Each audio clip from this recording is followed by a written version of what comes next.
This is Kerri Wachter reporting for Global Medical News from the American Academy of Dermatology's annual Summer Academy in Boston. Joining me is Dr. Mary Lupo, a practicing cosmetic dermatologist in New Orleans, who gave a talk offering advice and tips on achieving optimal results with cosmetic fillers. Could you talk a little bit about the idea that it's not so much the product that makes a difference with fillers, it's the experience of the person who's doing the technique? Yeah, my talk here at the AAD Summer Academy meeting was called "It's not the filler, it's the filler." And what I mean by that is it's not the product, it's the person administering the product.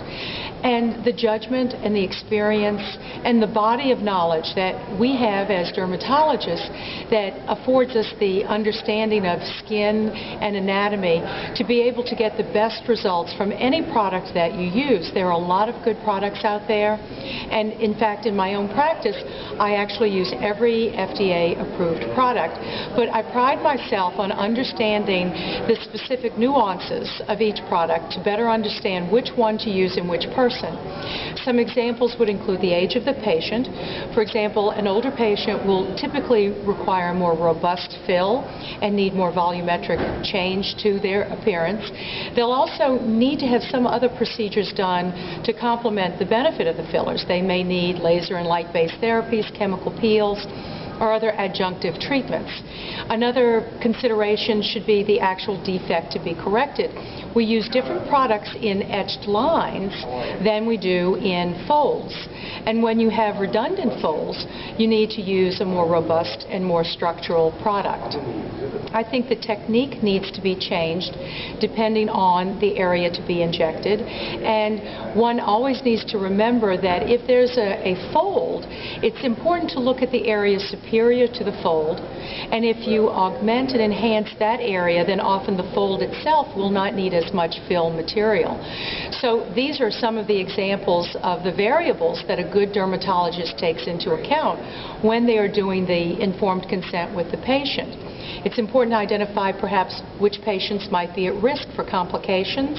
If a person is a heavy smoker, they would definitely be at greater risk for necrosis. I think if a patient has history of allergies, one must take that into account in the history-taking process. And of course, the number one complication from fillers would be bruising, and it's important to make note if the patient is on aspirin or anticoagulants, and not so much that that's a contraindication, but certainly the patient needs to be aware that they are at increased risk of bruising, and that the bruising might be more severe and have longer duration.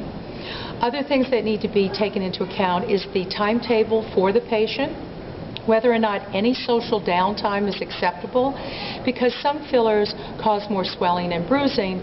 Others take longer to take an effect, but some people actually like the more gradual benefit that they will see with some fillers. So all of these things need to be understood by the doctor, and I think dermatologists are uniquely qualified to understand the differences between fillers and the differences in patients' skin type and in their overall needs in order to look better, and to look better in a very natural way. This is Kerri Wachter reporting for Global Medical News.